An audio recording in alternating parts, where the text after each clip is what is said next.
We've been on the road for 5 months now, exploring the beautiful countries of Germany, France and Spain. Then we crossed the Mediterranean Sea to reach our first African country, Morocco. From the outset, we fell in love with the Moroccan people and their culture, as well as the country's incredible landscapes. Beautiful. The last 3 months have been absolutely unforgettable, but this was just the beginning of the adventure. We can't wait to see what's next.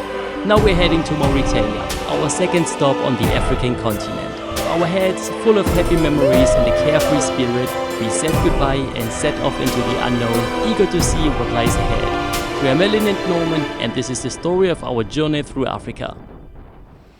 Hello and welcome back to our channel. We are here and having our last 48 hours in Morocco before we finally take the border and cross into Mauritania. We are parked here just somewhere in the really south of Morocco, really very close to the border, but with a magnificent view. There is nobody around us, only there is a military post, and the guy here already came to check our passports, and we asked him if we can go for a swim. He said, why you haven't already been in the water? So we follow his advice and we're gonna jump right into the water now. 1, 2, go!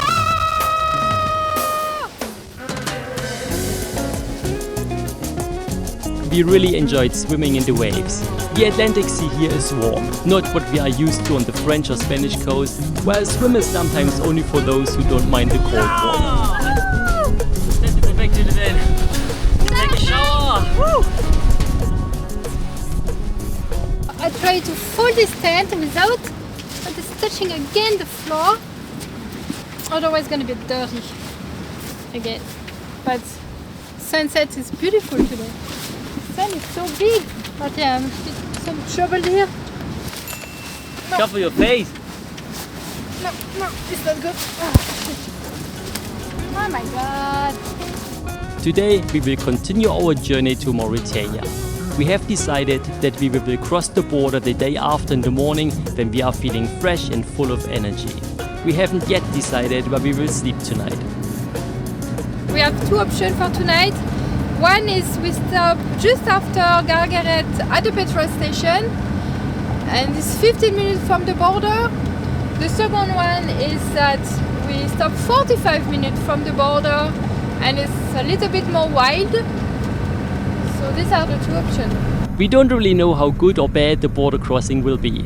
There are many different stories from travelers who have spent several hours there, including a detailed car inspection, while others have passed through in a few hours.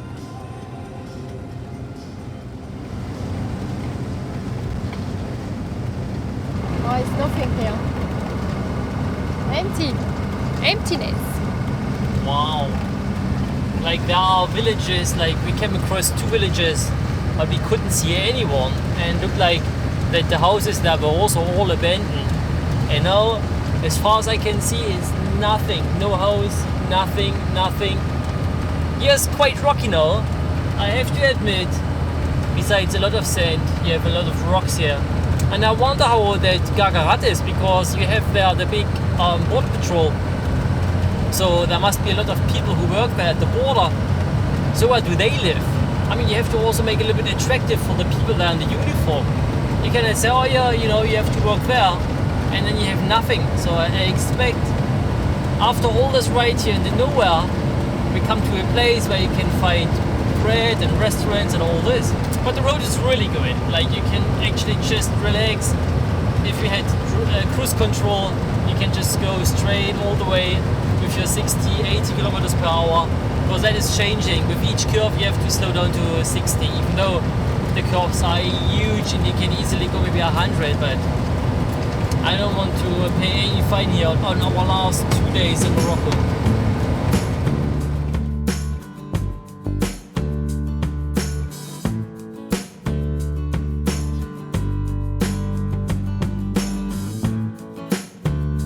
The 300 kilometers ride to the border becomes increasingly desert-like. We really enjoyed the view and the occasional change in scenery, and we saw many camels this time, which completed the picture. There are camels just there. They even have small ones, so the babies. There's babies. Like I said. Well. Cute. Hey, buddy! Hey!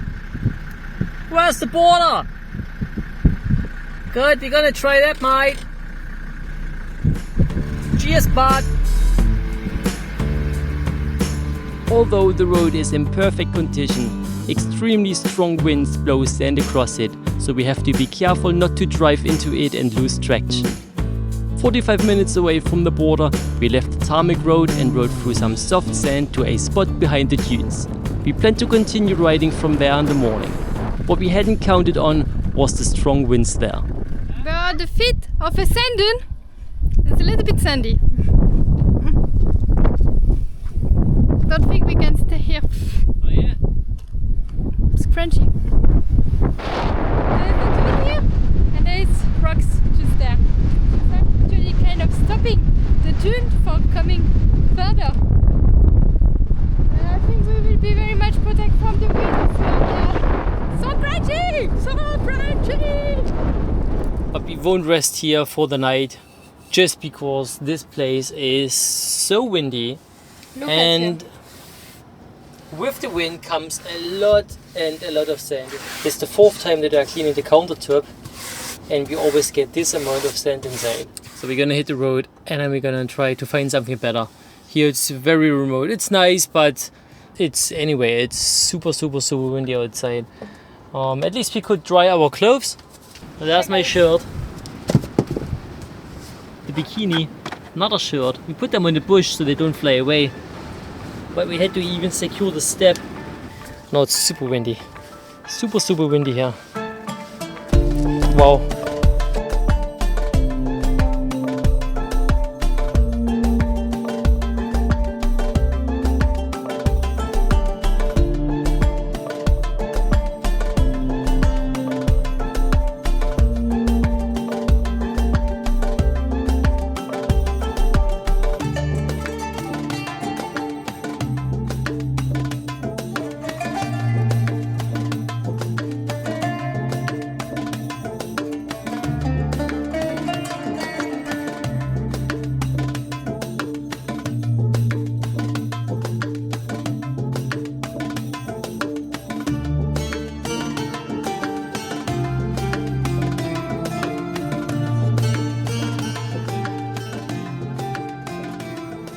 We totally missed Gargaret. I didn't see any city. Norman, you saw something? I saw, but I thought it's like a military post or something. Anyway, I saw quickly that we were past Gargaret. And so now I think the best we can do is just go to the petrol station. Is what we was talking about this morning when we say we have two options. So we just go and gonna sleep there at the petrol station. So tomorrow morning we will be the first crossing the border. The border's just there.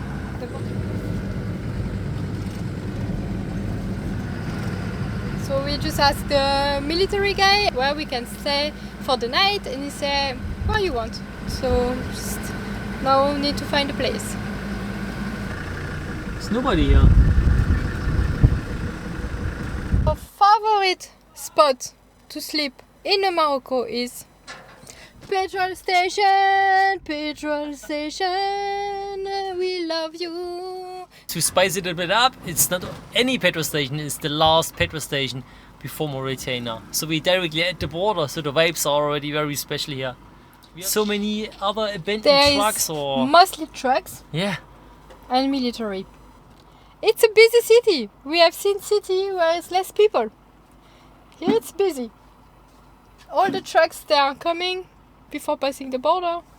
Maybe they even stop the night after crossing the border, because then it's a long way into Morocco until something is really happened. And Norman is taking the shells out. Yeah, of course. Why? Look at this view. Oh wow. You can see some suspension, some rust. And this one is huge. This is long, huh? I have to pee. It's good we have our own home on wheels. But there are also plenty of hotels here, so you don't really have to sleep in your van. I have to pee. Hey! A little bit more privacy here. Thank you, Cherie. It's 6, so you can imagine what happened today. Not much. Now we really need to prepare our last paperwork before the border crossing tomorrow, because we want to be early. And vacuum clean the car, because after the stop before in the dune, full of sand.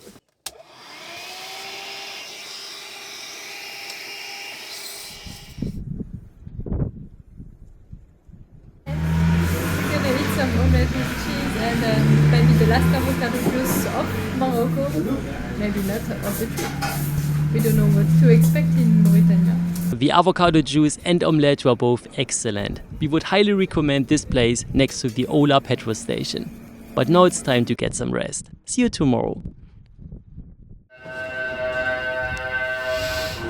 Good morning. Time to get up. We are ready. We have packed everything and now we are going to just drive to the main road where there is the border. I'm just checking at the time and I don't know what time is it. It can be between 7:36, 8:30 or 9:30. I think we can ask the guy there. What time is it? Normally it's automatic, but let's go.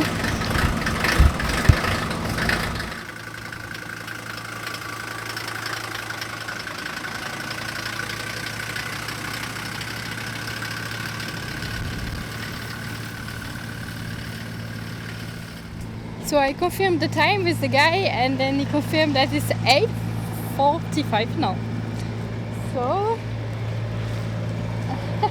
and I had to take some avocado juice because, you know, maybe it's the last one. So now I go to Norman. He was a little bit worried, I think, where I was. We have still a little bit of time. Norman is checking underneath the car because it's very important to check always underneath the car if nobody put anything like drugs or whatever. So you need your passport with the stamp and then the paper that they give you for the car at the entrance. This is what you need for Morocco. And for Mauritania you also need your passport, the e-visa and the fish for the control. Good. So I don't know how much we can film. So let's see what we can show you. We show you.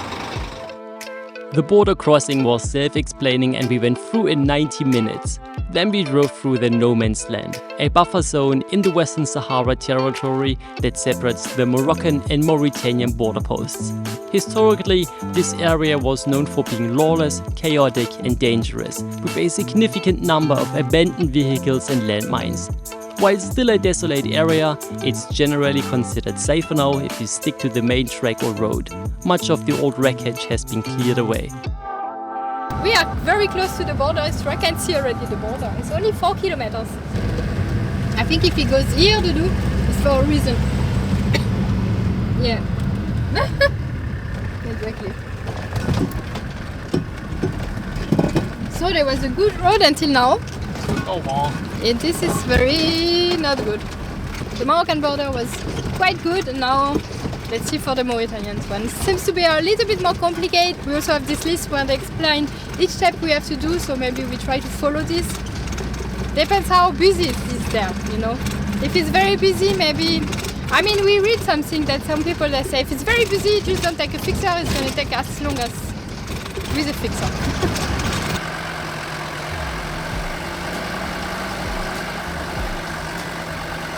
When we arrived at the border post, a fixer, a local guide who helps with complex border crossings, approached us instantly. This service isn't free, but for 10 euros in total it made the whole process much easier. We had to stop at several different offices and buildings. They checked our e-visas, took our fingerprints, stamped our passports and issued temporary vehicle insurance and import papers. All in all, everything went surprisingly smoothly. We're officially in Mauritania. Yeah, we did it! Several countries in Africa. Look at the view we have here. After the border, the road continued straight through the desert. Quite remote and almost empty. The landscape didn't change much compared to Western Sahara, but somehow the feeling did. Fewer cars, fewer buildings, and an even stronger sense of isolation. It was clear that we had entered a new country.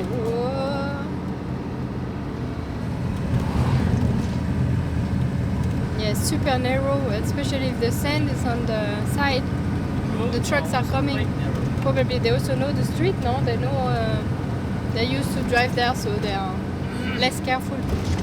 Mauritania is one of the least densely populated countries in the world. Almost the entire land is desert. Most people live along the Atlantic coast in towns like Nouadhibou and Nouakchott.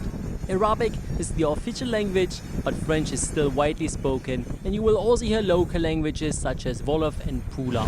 Oh wow, this is the fastest iron ore train. The longest train in the world. So unexpected. It passes only once per day, and just on time when we arrive here, we can see the train. We were lucky. And that thing was long. And it's so long, wow.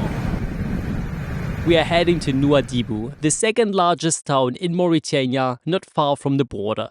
We need to get SIM cards and some cash, and we are very curious to see what our first Mauritanian city looks like. What is this?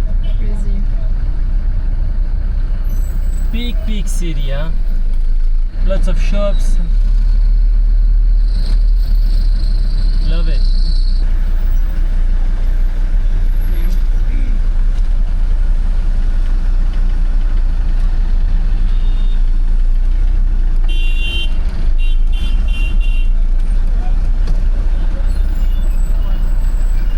So the first shop where we stopped to get the SIM card was closed.